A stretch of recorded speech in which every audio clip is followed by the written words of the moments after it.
Today we're gonna share with you 6 grilling tips to reduce carcinogens in your food. Grilling fruits and vegetables does not produce toxic chemicals. You can use these tips when it comes to grilling seafood and meat.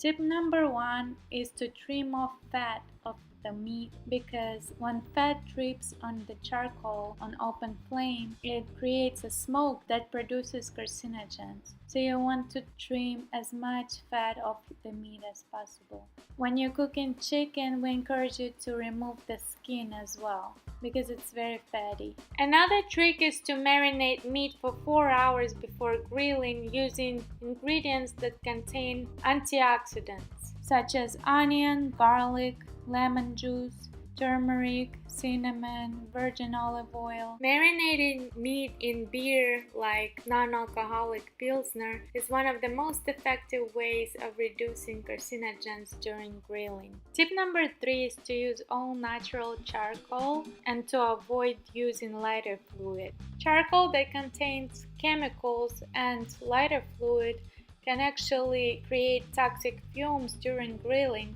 Lighter fluid alternative that we love to use is vegetable oil, canola oil, or any other cooking oil that you have on hand. You can add a little bit of oil to your paper towel and start your charcoal that way. Tip number 4 is to make sure you clean your grill grates and oil it with paper towel and tongs. This will prevent burning your steak and charring your steak as much, because it won't stick to the grill as easily. Our favorite way to clean the grill grate is with half an onion and tongs. The wire brush can get stuck to the grill grate and then get attached to the food that you're eating, so we definitely recommend this alternative to cleaning your grill grate. Tip number 5 is to grill medium rare to rare steak instead of well done steak, because well done steaks create 3 times as much carcinogens, and it also tastes pretty bad. It's chewy and dry, so definitely try medium rare steak.